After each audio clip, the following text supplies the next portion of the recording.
What is happening, my friends? Welcome to the Arrington Gavin Show, your go to spot for sharp insights, bold opinion, and unfiltered takes on the biggest stories of the day, whether it's politics, sports, pop culture, or even the latest buzz. Look, we're diving deep, keeping it real. So kick back, stay informed, and get ready to join the conversation. Look, my friends, on today's conversation, we're going to talk about more of Donald Trump's cabinet picks. He recently had announced a gentleman, a person that really kind of shook the airwaves and really kind of uh was a head scratcher, and like, why would you do that, on both sides, Republicans and Democrats. um I'll let you know who that person was later on the show, because it's pretty juicy, I would say. Also, a continuation about the issue that the city of Virginia Beach is having with the organizers, and the just the crew, the team with Something in the Water. Something in the Water is a popular music festival. It was considered the Black Coachella here in Hampton Roads, Virginia. Is held on the beach in Virginia Beach at the ocean front, and it was created. Well, it's created by hometown hero Pharrell Williams, multi-time award-winning, Grammy award-winning singer, songwriter, music producer. Um, it's been kind of in some rocky stages, so we'll talk a little bit about that as well. Also, our next first lady, Melania Trump, is breaking tradition yet again before she heads into the White House. This is just, this is speculations, but I feel like it's pretty accurate. Also, a popular streaming platform will be shutting down and ending its division. Curious to see what we're going to talk about. Again, you're going to have to stay tuned with the show. And then lastly, if we have some time, I want to talk about uh, the platform X, formerly known as Twitter, losing some quite popular figures on that platform, and I will discuss why they're leaving, and see if it's like, should people really care? Should you even consider leaving the platform, or should you stay? We're going to try and dissect it here on the Arrington Gavin Show. Again, my friends, you guys that are tuning in, listening, or if you're watching at the moment, look, thank you so much for taking the time out of your busy schedule to just tune in to yet another great conversation with your friend. Yeah, your homie. I truly appreciate it. Look, we are continuing to grow each and every step of the way. Numbers are growing, viewership numbers are growing, subscribers are growing, and we want to keep that momentum going, y'all. Okay, we really want to keep that momentum going. So please do me a favor. You can follow us on our Instagram page at the Arrington Gavin Show. If you can do me a favor, also subscribe to our YouTube channel, R Smooth Club Media, the letter R, and then Smooth Club Media, R Smooth Club Media, smooth like peanut butter smooth. You know what I mean? R Smooth Club Media, as well as on Rumble. Any Rumble subscribers out there, you can follow us at the Arrington Gavin Show. Um, you can also, let's see, we're on X, so you can follow us on there. And also tune into the program weeknights, Monday through Fridays at 11 p.m. on WDJY 99.1 FM Straight Talk out of the Georgia area. So that's our radio affiliate. We want to continue to get it out there to the masses, and we're hoping to build our audience. Look, we're gonna be in for some good stuff in 2025. Again, we're a growing platform, so I truly appreciate your patience, because I know some episodes might been sounding funny, just always trying to test out new software and all the good stuff. But hey, you guys are loyal. I'm grateful for you. Please, please, please continue to support the show, as well as just share it with a friend, share it with a family member, and add it to your schedule of weekly programs, so you can be tuning into anything mainstream, obviously on cable television. You're binge watching your shows, but just take a few minutes and hey, tune into the program. We talk on some great stuff. Again, pop culture, politics, sports. You name it, we talk about it here on the program. So that is all I have as far as for our opening. Before I move forward, I always have to acknowledge some of our proud supporters of the Arrington Gavin Show, like our friends over at Rugged Evolution Beard Care. Rugged is the new smooth. It is an all-natural men's grooming line that offers 17 scented beard oils, beard balms, conditioning shampoos, leave-in moisturizers, everything you need to help enhance your facial hair care needs, whether you have a mustache, goatee, beard, you name it. Look, they have all the great products that you need to help enhance and take care of your facial hair care needs. Again, fellas, if you have any form of facial hair, remember that our facial hair is the magnet to bacteria and grease. So if we do not maintain it, take care of it, guess what? We're going to start having some issues going on with our skin, issues going on with our facial hair. If you want to grow it so bad, look, you got to take care of it. You have to take care of it. You don't see people out there with, long, luscious locks or, beautiful hairstyles just waking up and not touching, not doing anything to it. No, they have a routine. They have a regimen. They have products that they apply on there. Well, look, Rugged Evolution Beard Care is that product line that you need to add to your collection when it comes to just taking care of yourself, right? I always say we have to take care of our temple internally. So that consists in what we eat, what we drink, what we put inside of our body, as well as take care of our temple externally. So that's when it comes to Rugged Evolution Beard Care. So for more information about Rugged Evolution Beard Care, my friends, go to their website, www.ruggedevo.com. Again, that's www.ruggedevo.com. RUGGEDEVO.com. For more information, you can also follow them on their social media platforms on Instagram at Rugged Evo or on Facebook at Rugged Evolution Beard Care. We want to thank them for being a proud supporter of the Arrington Gavin Show. When we come back, my friends, we will have our fun fact of the day, and then we'll get going in our with our conversation. So don't go anywhere. You are listening to the Arrington Gavin Show. Become a man of distinction with Rugged Evolution Beard Care. Order our scented beard oils and beard balms to help you maintain and grow the perfect beard. Order today. Try our men's care products like the full body exfoliating cleansing bars, body wash, smooth stash, and more. Log on to our website or download our app to place your orders. Rugged Evolution Beard Care. We're your luxury but affordable men's care line. And remember, Rugged is the new smooth.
All right, my friends, welcome back to the Arrington Gavin Show. As you know, we always like to start it off with a tradition we hear on the program. Fun fact of the day. That's right. Um, I literally during the commercial break, I'm over here thinking, oh, what am I gonna wear tomorrow? You ever have those moments where you just like pause and you're like, damn, did I take out the chicken to throw out so I can make dinner? Did I do this? Did I do that? Did I take out the trash? What did I forget? I forgot to do something. What am I gonna wear tomorrow? My mind is always going on like like radio. It just keeps it's a cycle that keeps on going on and on and on. Going back, let me I'm getting off track here. Okay, so our fun fact today, did you guys know that most department stores tend to play slower music In order to slow down customers and keep them shopping longer. The opposite is true for restaurants. That's something I thought was pretty interesting because that is something that I've noticed, going into department stores. I rarely stay long because I'm a guy that I don't like to just go and just chillax because I know people that would just go in, like my mom, my aunts, they love going shopping. My wife, of course. And I like shopping for myself. I like getting nice things, but I'm focused. I know exactly what I'm in there for. I know exactly what I'm gonna get. Boom. If I can't find it, then I'm out. But if most of the time I go in and I'm like in there maybe 20 minutes tops. Now, if I have time on my hands, I might, stretch it a little longer just to say, okay, I'm in no rush. But I plan on not being in a store forever because I just don't want to. Um, but when you're thinking on, when you're thinking on what am I gonna get? What am I gonna get? And they're playing they're playing slower music, it's like, it makes you think even longer.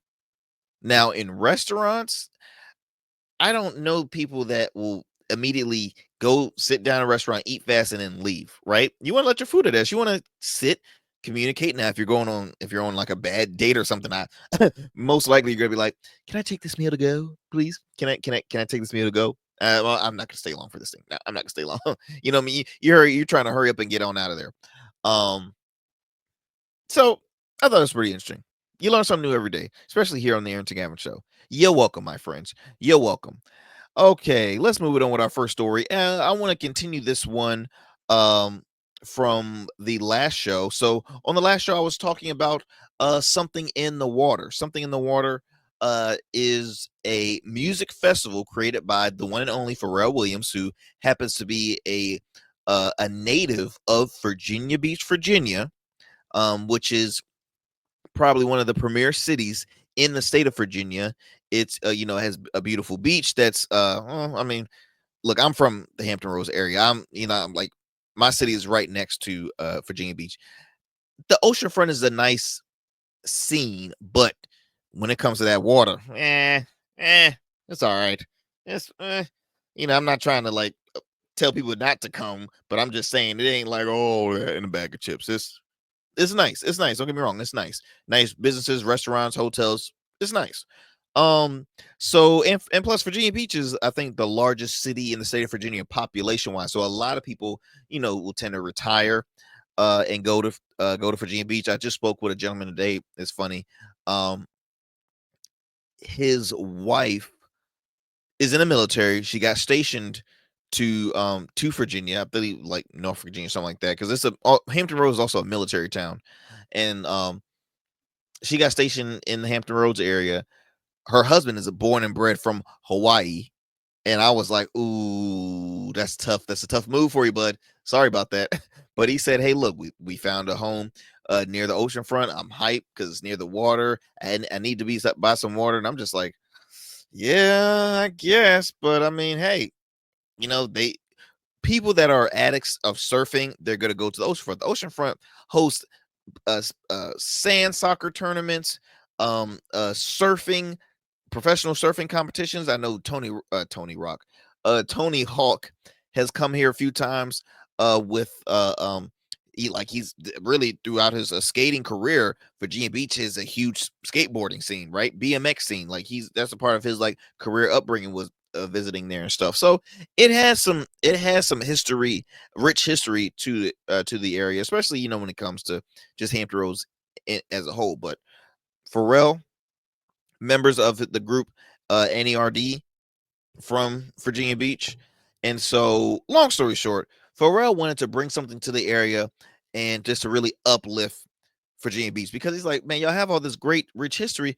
Where's the music scene at? We want to really bring, something in the water, and it flowed. It's something in the water, and it was a festival that was happening on the freaking sand, like on the beach, like next to it was the water.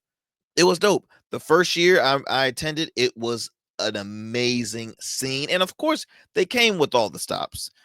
First year, I believe it was supposed to be just a 3-day event. First day got rained on. Boom, we got our refunds immediately.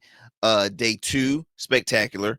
Um, he ended up surprising everybody by bringing out the one and only Jay-Z, which was like, wow, this guy, I mean, Jay-Z hasn't really put out any music in so long, and you brought him out here to Virginia Beach. So you had him. I mean, that night alone, you had him. You had before all the issues, you had Diddy come out there and performed his hits. You had Snoop Dogg, you had Busta Rhymes, you had Missy Elliott, you had Fabulous, you had Usher. Oh my goodness, you had what, Charlie Wilson was out there. I mean, it was so many. It was so many people. It was one of those. It was one of those events that's just like, it was truly uh, a dream come true. It was a what's the word I'm looking for? It was, wow. It was just an event like no other. It was an event like no other. Star-studded event. I mean, even people that wasn't performing, I mean, he still brought in the celebs. They were hanging backstage. It was a dope time. Second year, we had COVID, so that got canceled out. The year after that, Pharrell had some issues with the city, saying, stating that it was just some toxic environment happening, and we can't get on one accord. So I'm just not feeling it right now. And on top of that, too, his cousin, who was a good friend of mine, the late great Donovan Lynch, was brutally murdered by the hands of law enforcement. This was, during a period where it was still a hard distance from the community and law enforcement, because there was a lot of cases, and it still happens, but it was more publicized during that period where, officers were getting in trouble gunning down unarmed individuals, and just, or having no reason to gun down this person. So it was a bad time. So fast forward, they end up that year they had the festival, but they did not have it in Virginia Beach. They end up having it in Washington, D.C., which a lot of people were like, it wasn't the same. It still sold out, but it just wasn't the same because there's something in the water. Newsflash, there's no water in DC. You got ponds. Okay, you got little ponds out there, but no water, no beaches, no nothing to say something about. They just brought it there, had it, and then boom, the year after that they came back. So my wife and I, we attended the second time when it was back in Virginia Beach. It was awesome, right? They had not one but two stages, two massive sound stages happening back to back. And you had larger acts that came. Kid Cudi came out, the Jonas Brothers came out, Corey LeRae, Lotto, Lil Wayne, Wale, SWV. I mean, it was so many. Chris Brown came out. It was a great turnout. So you're thinking, oh man, is it back? Are they, they're back on good terms? The momentum is good. Everybody's excited. Blase. Now, during that time, before I go too far ahead, the second time when they came to Virginia Beach, they had, I think it might have been either 3 days again, 3 or 4 days. I'm forgetting the count, but the final day got rained out due to weather. Every time it was happening in oh gosh, when was it? I think it was happening in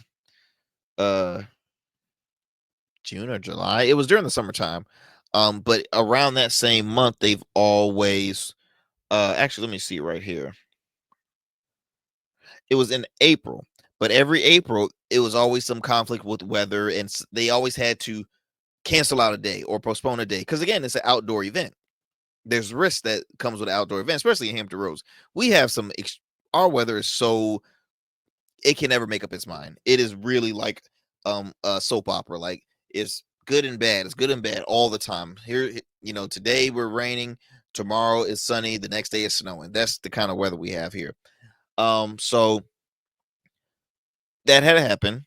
And Pharrell and his team said, we're going to move it later in the day. We're not going to have it in the same period. We're not going to have it in April. So let's think of another month. Boom. We're going to have it in October. Now, usually, especially these are with all events, but music festivals, especially, they always will let the consumers know, okay, look, pre-sale on those tickets, they start today. Boom, get your tickets. Everybody's like excited, but before that, they already announced like when they're gonna have it, because everybody's like, when are they gonna have this festival? We already skipped out. They said it's supposed to be happening soon. Like, when is it? Man, I'm gonna tell you right now, I think with like a month before announcing the Something in the Water Festival, they made the announcement saying, okay, it's going to be in October. So they mentioned it the month before when it's happening, boom, October. And then immediately, okay, pre-sale starts at this time. During the day when the tickets were on sale for Hampton Roads natives, right? They announced that they were canceling the festival. It's been postponed. I'm like, what? So that's where, okay, we're gonna come back. We're gonna start there. So they postponed it in October of this year, and they said they're gonna come back in April of 2025. And the sad thing is the tickets just went on sale, and you're gonna announce that the day of. Those people that waited in line for hours and hours, it's not like they're gonna reserve those tickets for the next show. No, it was a waste. You bought those tickets, you're gonna get your refund. Sorry about the inconvenience. People were camping out there, bro. Like people were like literally had their lawn chairs and they were waiting for those tickets. I wasn't. I was like, no, I don't think I'm gonna do it today or this time. I'm not gonna wait out in the line. I was gonna go on the app possibly and get my tickets, but then I'm just like, no, I don't know, because there's always something happening.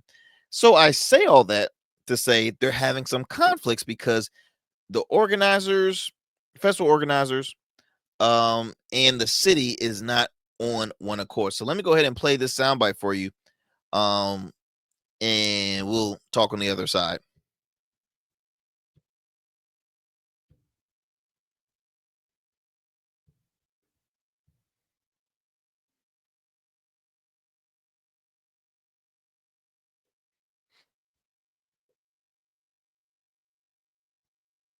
Something in the water, ultimatum, angry, frustrated. Sometimes we just got to draw the line and say, this is not acceptable. Even hurt. Our city is not a toy. Those are some of the feelings that were expressed during the council meeting. The mayor and council members grilled the executive producer of the festival. What are we to have as a guarantee that you're going to hit it by Friday? Absolutely nothing. That's what I figured. If they do not have this signed, sealed, and delivered by close of business on Friday, on Tuesday, I will be making a recommendation that we pull the plug and go in a different direction. Something in the water, ultimatum, angry, frustrated. So that the last gentleman, the voice that you heard, that was Mayor Bobby Dyer, mayor of Virginia Beach, and a few of the other names that was spoken. It was council members that was sharing their frustration about this process, and it's funny because I personally think Bobby Dyer was trying to lay the hammer because he just came off of a recent election. He just got he was an incumbent and he just got reelected for I believe the second. I think maybe it was the second or third term. I'm not really sure. But you want to come with the big guns, if you know what I mean. You know what I mean? You want to come with the authority and say, hey, look, if we don't have anything set in stone, signed, sealed, delivered, I'm pulling the plug. I am pulling the plug. First of all, it's we, because let's be honest, you're like the chair. Like, I mean, you got to have the majority vote obviously on it, but hey, it shows that the people are irritated. And so they were sitting down with the organizers, and I can read you a little more in context because this is an article reported by here we go. This is an article reported by Wavy TV 10, which is I believe an NBC affiliate here out in the Hampton Roads area, and it says that strong rumors came after festival organizers missed a deadline to have a contract signed with the city for a new 3 or 5 year agreement. Now, hopefully, by the time you guys listen to this, they hopefully will have something signed. But again, it's not looking too pretty. The Something in the Water is one of the biggest concert events in the region, drawing in tens of thousands of fans each year, which is very true. It's spectacular for business owners at the oceanfront, people that has, really, it can be a little slow sometimes because you're by the water. It's cold. Sometimes not everybody wants to go down by the ocean front, right? Excuse me. So small business owners love the Something in Water Music Festival. That's the man. They all they have to do is do those few days, and they can literally go on vacation for or take the rest of the year off. That's how much money they make. I believe the first year alone, the city made like $27 million in addition, not including hotel stay and all that stuff. Like the area made bank on that time, and they continue to make bank. Says here the multi-day music festival by Virginia Beach native, obviously Pharrell Williams, was postponed. I mentioned that earlier. Yes, Bobby Dyer and other council members are angry at what they call poor planning. They said there is a perception that they are being walked all over by festival organizers. Dyer set, his deadline, obviously. And honestly, I don't blame the council members because at certain points they do feel like, okay, what's the deal? We don't know anything. What is happening? And not saying it's Pharrell specifically, but he's the leader. His name is in this, so now that's hurting his reputation, right? With the relationship to have with the city, and as the city, as the city's hero, one of the most successful figures to come out of Virginia Beach, and it's tough. It really is tough. But I totally understand because they're like, you keep on flip-flopping for, you canceled on a day where people were waiting for tickets. You say you're going to have it this year. Then in this year, then one day might get canceled out due to weather, or you might just, cancel it in general. Now you're set with a lot of pissed off consumers and fans and natives. It's like, what's up? You can't keep on playing with the citizens' emotions because Virginia Beach, it's not like we have a lot of big festivals that come out. Now, I'll be honest. I like all music, right? But Hampton Roads is known to really embrace the country music scene. It's a huge market for country music. You got the Patriotic Fest. You got the they had a festival called Beach It Fest. Like the Beach It Fest, and that was another country concert. They had like 2 or 3 country concert festivals. And then, again, we have we host a lot of country music artists here. I mean, Luke Bryan, Chris Stapleton, every country artist you think of, they come here, right? So it gets old. It gets old in my opinion. And that's why I say Something in the Water was something that was, oh, thank God we're not tuning into a bunch of country music all the time. You actually get a mixture. You get pop, hip hop, R&B, you get it all. It is the Black Coachella. It really is. People bringing out the colors, the sand castles, man, is dope because Pharrell has a huge partnership with he's a staffer now with Louis Vuitton, so they bring in a lot. They brought in like a Louis Vuitton sand sculpture, and it's just dope. It was a great time. So I understand for council members in Virginia Beach to be irritated.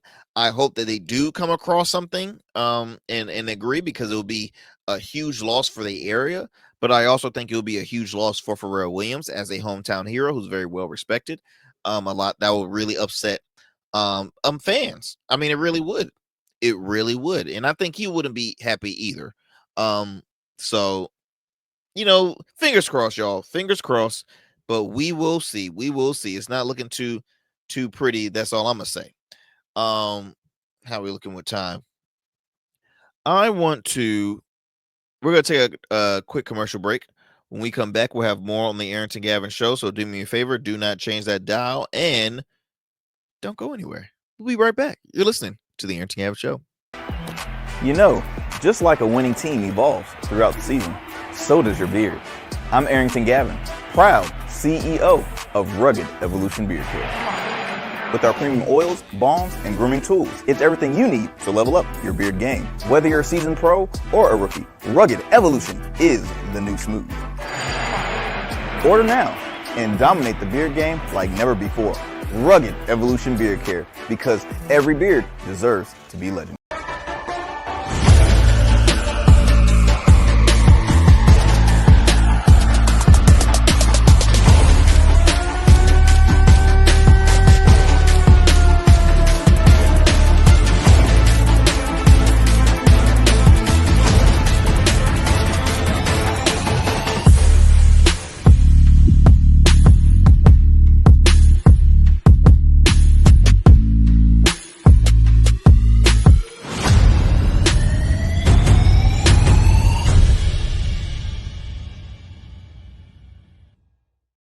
How you doing, friends and family? Welcome back to the Arrington Gavin Show. Look, this is a big story that I am pretty excited to talk about. So I don't know if you guys heard, but recently, Donald Trump, the upcoming, um, the 47th president is what I'm trying to say. Good gracious, the 47th president of the United States. He has been going on a tour of announcing his cabinet members. Last show I had mentioned which we will get to that, but I mentioned a few figures, known figures, and just a lot of the individuals that have been named to his upcoming administration cabinet, right? So recently he announced that a man by the name of Matt Gaetz would be set to serve as Attorney General. Attorney General, y'all. I'm not making this up. You're probably like saying, first of all, who the hell is Matt Gaetz? Some of you guys are saying, oh, hell no. Matt who? Yes, that Matt Gaetz. Florida Congressman Matt Gaetz. Now, for those who are unfamiliar with him, this is an article reported by CNN that says President-elect Donald Trump has chosen Republican Representative Matt Gaetz to serve as the Attorney General. That's right. Now, for those who are unfamiliar with Matt Gaetz, let me just play. I have a few sound bites of individuals on both sides giving their thoughts on what they think of Matt Gaetz. So hold that thought right there. Hold that thought. This right here is a Republican Congressman, Republican Congressman Gonzalez, and this is what he had to say in regards to the recent news about Matt Gaetz being appointed to or possibly nominated for Attorney General with the Trump administration. So let me go ahead and find this clip for you, and have a few other ones I want to play for you. So this is the first one. This is Republican Congressman Gonzalez. This is what he had to say. Will survive. Look, the House is a rough and rowdy place, but Mike Johnson is going to be just fine. I served 20 years in the military. It's my absolute honor to be in Congress, but I served with some real scumbags. Look, Matt Gaetz, he paid minors to have sex with him at drug parties. Bob Good endorsed my opponent, a known neo-Nazi. These people used to walk around with white hoods at night. Now they're walking around with white hoods in the daytime. He will survive. Look, the House is a rough and rowdy place, but Mike Johnson. Did you hear that? Did you hear what he just said? He said it pretty fast. Okay, he said, I serve with some real scumbags. Matt Gaetz, he paid minors to have sex with him at drug parties, y'all. That's not my words. That's Republican Congressman Gonzalez stating that on CNN. So that's one congressman of what he had to say about his colleague, who's again going to be serving as Attorney General with the Trump administration. So that's one. Here is former House Speaker Kevin McCarthy. This is what he had to say. And I'll give you the truth why I'm not speaker. It's because one person, a member of Congress, wanted me to stop an ethics complaint because he slept with a 17-year-old. An ethics complaint that started before I ever became speaker, and that's illegal, and I'm not going to get in the middle. And I'll give you the truth why I'm not speaker. It's because... So, again, another Republican, Kevin McCarthy, who was a former House Speaker, and also I think he was a congressman out of California. See what he had to say about Matt Gaetz. All right. Oh, no, I'm not finished yet. Oh, no. Oh, no. There's more. There's more. All right. Now, this is a GOP senator on the record against Republican Representative Matt Gaetz. This is Senator Mullen out of Oklahoma, Republican senator out of Oklahoma, in regards to the announcement about Matt Gaetz being, potentially or nominated to be the Attorney General. Here's what he had to say. You got to think about this guy. This is a guy that the media didn't give a time of day to after he was accused of sleeping with an underage girl. And there's a reason why no one in the conference came and defended him, because we had all seen the videos he was showing on the House floor that all of us had walked away of the girls that he had slept with. He'd brag about how he would crush ED medicine and chase it with an energy drink so he could go all night. This is obviously before he got married. And so when that accusation came out, no one defended him, and then no one on the media would give him a time of the day. All of a sudden, he found fame because he opposed the Speaker of the House back in November, and he's always stayed there. And he was never going to leave until he got this last moment of fame by going after a motion to vacate. You got to think about this. So again, those are individuals that are Republicans, strong GOP members, currently serving, by the way, not the only former person was Kevin McCarthy, but the senator out of Oklahoma and that Republican congressman that I spoke earlier, what they had to say about him. Look, that's a lot of other people within Congress. Matt Gaetz was the star during that whole process of naming the next House Speaker. He even became more famous at the RNC when he was trolling Kevin McCarthy when Kevin McCarthy was minding his business, having an interview with some reporter, and Matt Gaetz is acting like the annoying wannabe, school bully that has no friends, that no one thinks is funny, and people are literally like saying, "Dude, why being such an a-hole? Like, what is wrong with you?" Yes, you are. Who in it? It was just embarrassing. I would play that clip because I do have that soundbite as well, but it's a little graphic as far as what language, so I'm not going to do that. Even though we're a late night program, hey, I like my job. But it's just, I'm really trying so hard to be like, look, Trump won fair and square. He won fair and square by a freaking landslide.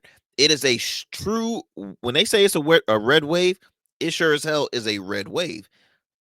Republicans have the House, Republicans has the Senate, Republicans most likely is probably going to get the Supreme Court. They have the the president's seat. They have every three branches of government, right? His recent picks, I don't think was that bad. Okay, I didn't think it was a huge issue as a lot of people are speaking about. It would have surprised me coming from Donald Trump. It would have surprised me. To give a little info before I kind of go further, Gaetz, who is a Trump loyalist, conservative representative from Florida, has spent several days at Mar-a-Lago over the recent weeks. Two sources familiar with his plans told CNN he flew to Washington with Trump on his private plane. He said on an X post that heels of the announcement that would be an honor to serve in this role. Now, the selection, which will be the subject to Senate approval once Gaetz is formally nominated by Trump, sets up the potential for a provocative confirmation process. Now, Gaetz has already resigned from Congress. Man is feeling himself. He's pretty confident that he's going to be the next attorney general. If confirmed, it says Gaetz would take over the nation's top law enforcement agency. Holy my goodness. The same one that pursued a years-long sex crimes investigation into the congressman. The Justice Department ultimately decided last year not to pursue criminal charges against him, which is, hey, in my opinion, that's, hey, they said they're not going to pursue criminal charges. Okay. But obviously not a lot of people within his own party is in agreement with that. See what I'm saying? They don't agree. Now, Gaetz still got reelected. People within his district love Gaetz. He's a character. He has his own podcast. He's everywhere you see in media. He's always keeping the hair sharp. He's always the first one to talk, talk out loud, unspoken, does not care who's on his team. When it comes to the Trump loyalists, you have him, you have Marjorie Taylor Greene. those are really his top two biggest, loudest. Bobart, or Bobert, whatever. No, it's pronounce her damn name. Who else? Byron Donalds out of Florida. Like, obviously his Florida folks are always gonna be his ride or die, bro. Gaetz has recently limited amount of experience as a practicing lawyer, especially compared to other recent attorney generals who had experience as top prosecutors, judges, or national prominent defense lawyers. Instead, much of his professional career after graduating from the College of William and Mary Law has been as a politician. Wow, I didn't even know he went to William and Mary. William and Mary is a Virginia university, by the way. Williamsburg, Virginia. Yeah, really great school. Really great school. Did not know he was an alumni from there. I bet he, he makes them proud over there. He probably makes them proud.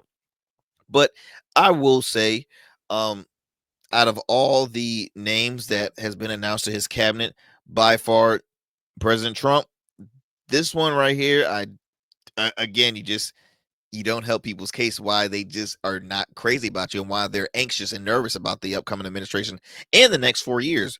Because I'm gonna see who I left off. I think I might have stopped at I talked about Pete Hedgecliffe. I've talked about the Governor Kristi Noem being appointed to the administration, Marco Rubio, Matt Walsh. Let's see here. Oh, Mike Huckabee, U.S. Ambassador to Israel. Former Representative Lee Zeldin. Okay, the Department of Government Efficiency, Elon Musk and Vivek Ramaswamy. So Musk, who is the CEO of Tesla, and Ramaswamy, entrepreneur and Republican primary candidate, have been tapped by Donald Trump to lead what he calls the Department of Government Efficiency, or DOGE, an apparent wink to the cryptocurrency by the same name in the meme of a Shiba Inu. Now, both of the guys are billionaires. One is much more wealthy than the other. Both of them are interesting people. During the primaries, when Vivek was running, he was again excuse my French, but he was the turd on the stage. He was the guy that just kept on being a jerk to all the candidates and just blasting with the insult. I'm probably the only one that's not paid here like all these other candidates. Am I right? Am I right? Like, it was getting pretty corny. It was getting very corny. Then one moment he was trying to rap an Eminem song, and it was a ultimate fail. No chance did he have winning presidency. Now, a lot of people liked him because he wasn't the typical politician. He was very much the Trump Jr., outspoken, do anything he can do to get that W, going for the attacks, this and that. It was just, I mean, even Nikki Haley, I forgot what she called him. I mean, she was just so sick and tired of him. It wasn't even funny. Elon Musk, hey, he's a guy that is starting to be very vocal in the world of politics. At first, he was kind of like the guy that hid behind the scene, but now he's been kind of like the advocate for free speech, the advocate for censorship, anti-censorship, excuse me. He is the founder of X, a platform that a lot of people are leaving, which we'll get on the next story. See, we have about close to 15 minutes left. Musk is somebody, I mean, yes, he's successful. You can't say that. He's literally on the cusp of being the first ever trillionaire in the world. He's the richest man in the world, not the freaking nation, the freaking world. All right. He is somebody you just can't take serious when it comes to politics. Just because you're very wealthy does not mean you're successful in every single individual thing. All right. He's successful in his craft, and that is when it comes to tech. I just don't think whatever his task is with this, I don't know. I really don't know. He's always, joking around on his platform X, and it's a big game to him. It really is. It's a big game. But after saying all that, y'all, this is Trump's all-star cabinet. Every single person has some highly qualified people up there that deserves to be in that position. You have some that are just like, why did you choose him? Oh, because you're just loyal to him and you've always kissed the ring. Makes sense. Makes sense. Moving on to the next cabinet. This will be a story, by the way, that we will not be ending anytime soon, because this is still a very like wow situation in my opinion. I want to move it on because I'm looking at our time. Recently, public figures from the platform X had made the announcement that they were leaving the platform. And you're probably wondering, well, why are they leaving why are they leaving X? What's the dealio? What's the issue over there happening with X? So here's one of the people that announced that they were going to be leaving X. Don Lemon, the former CNN anchor, now independent media personality, host of the Don Lemon Show, which you can check out on all digital and streaming platforms. You're welcome, Don. He was a person that also made headlines for when he was recently let go from CNN, because he announced that he had signed a deal with X to have some like exclusive rights through the platform. So everybody's like, oh wow, this will be good. You signed, it announced that they signed with Jim Rome, the sports commentator. They signed with the former Congresswoman Tulsi Gabbard, and then they said they signed with Don Lemon, which before those three, they've already, you had the success with Tucker Carlson, and he's, him starting his own streaming network and things like that nature, media company. So here's what Don Lemon had to say on the reason why he was leaving the platform.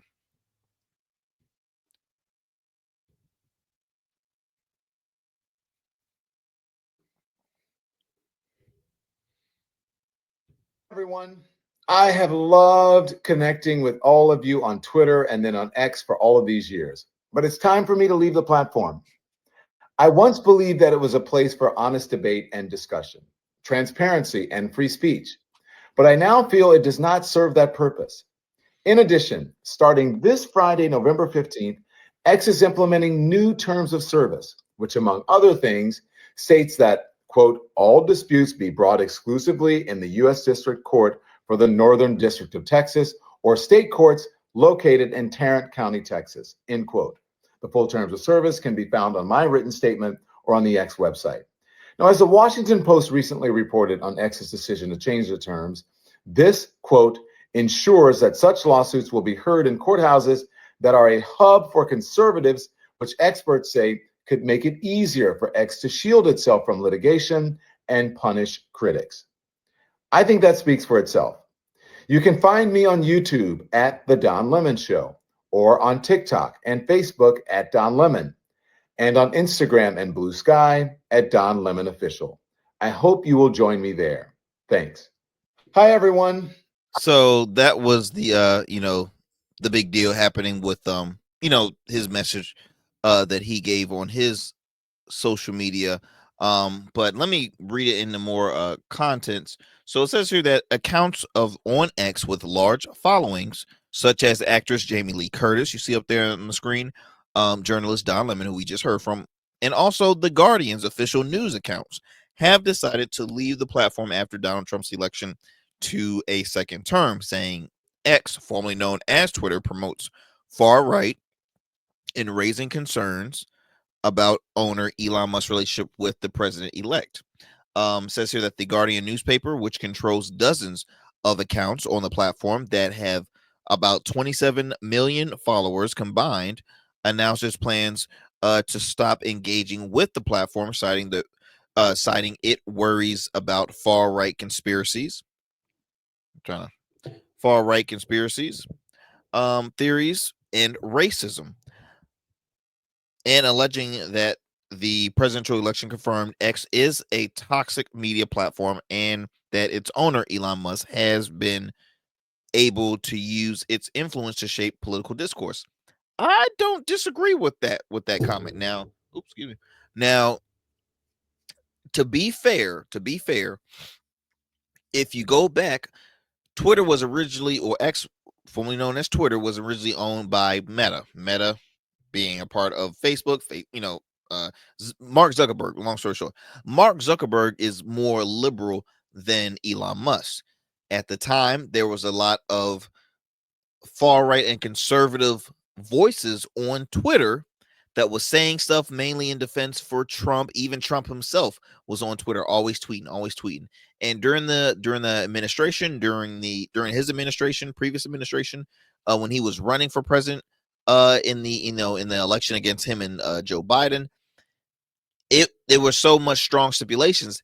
Twitter said, you know what, we're going to suspend. They suspended him. They suspended a long-term suspension for Donald Trump, suspension for people like I'm gonna just say Candace Owens, Alex Jones, Steve Bannon, a lot of conservative voices, Dan Bongino, right? And so around that period, it was like, okay, what's the point of having a free platform if you're gonna censor a lot of people? And I get it. If if this is supposed to be a platform for free speech, people didn't feel like their free speech was being heard, or it wasn't fair. So I understand, but you have to realize, y'all, free speech is one thing, hate speech is another. I don't know how many times I feel like a broken record over here. I'm always repeating myself. There's a way to express your opinion, but it's crazy how people can understand the tone in which you say just off of off of your words that you post out. Around that time, yes, mostly conservative voices were getting canceled on X. Hey, that's their rules. You didn't abide by them. Again, I didn't disagree with it because a lot of y'all were saying some off the wall mess. Okay, y'all were again, we're still talking about a lot of you people that was on Twitter at the time was a part of that group. That was probably in January 6th. Y'all were out there going ham. All right. So I understood when it's like, okay, we need to shut this person up because they're saying some really hateful stuff. And I see it right now. Now since then, Elon Musk bought X. He's now brought back all those people, okay, that's got canceled, Donald Trump being included, who is funny because Donald Trump started his own social media platform called Truth Social, because to him everything he says is the truth, which is very hilarious. Truth Social, because we're social and we always telling the truth on our social media.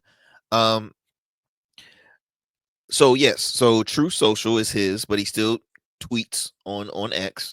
Elon Musk is kind of being the new person now that to vent off his mind. Tucker Carlson has a platform on there.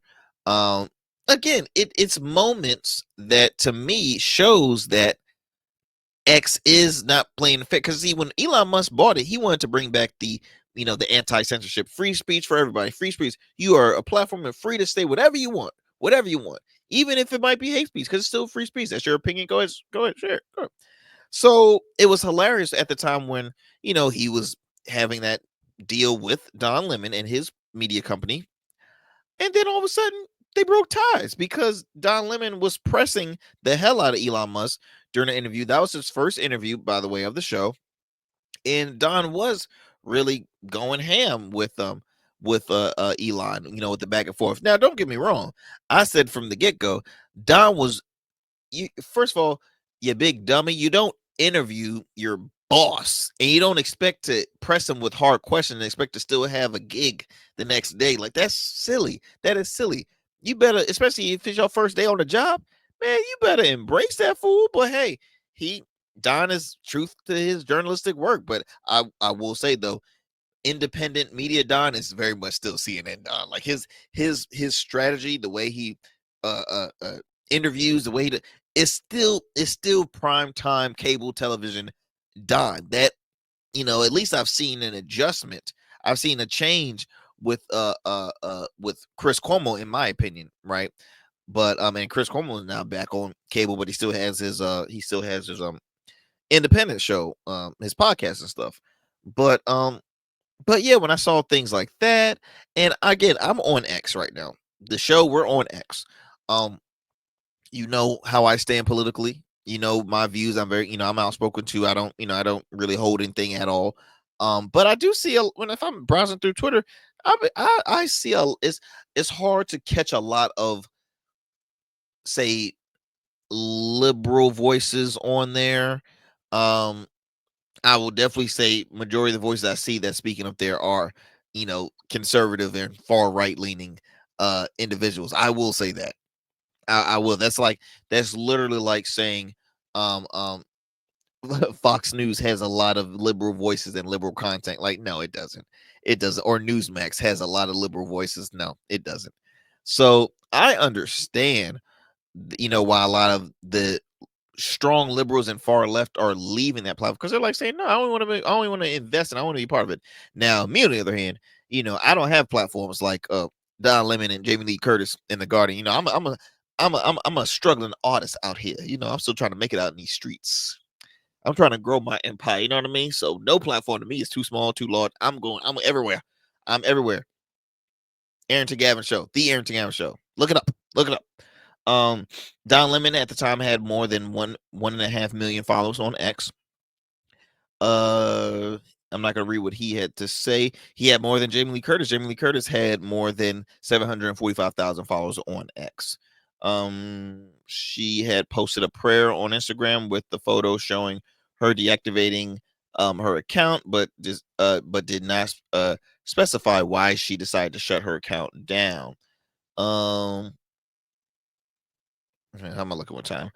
Real quick, I just want to read this. It says here, Musk was a key figure in Trump's presidential campaign and has continued to ingratiate himself with the president-elect, developing an outsized influence that has accumulated in his role in the new Trump administration as the head of the newly conceived Department of Government Efficiency. Musk bought Twitter in 2022 and became a controversial and increasingly far-right voice on the site. The platform also started to skew toward a conservative audience, which I very much will say it has, in my opinion. Several high-profile advertisers dropped off the platform in 2022 and 2023 in response to anti-Semitic activity propagating on the platform, leading to Musk famously calling out Disney CEO Bob Iger when asked about fleeing advertisers during an interview in 2023. Since Musk's takeover of Twitter, NPR has also left the platform after its accounts were labeled stated affiliate media.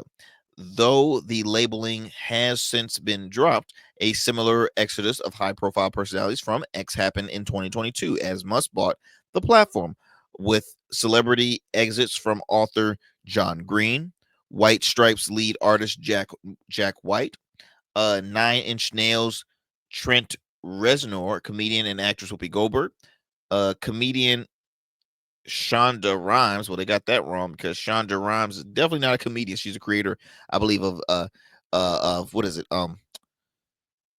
Scandal, Grey's Anatomy, all those good shows. And so many others. So I'm looking at my time, y'all, and I'm running out. But once again, be sure, I'm telling you, this time just goes by too fast. Be sure to tune to the Arrington Gavin Show Monday through Fridays at 11 p.m. on WDJY 99.1 FM Straight Talk. You can also tune into the program wherever you get your podcasts, as well as watch us on the streaming platforms of YouTube and Rumble. Look, my friends, stay blessed, stay safe. Be sure to tune in and support the Arrington Gavin Show. I'll see you next time, my friends. Peace.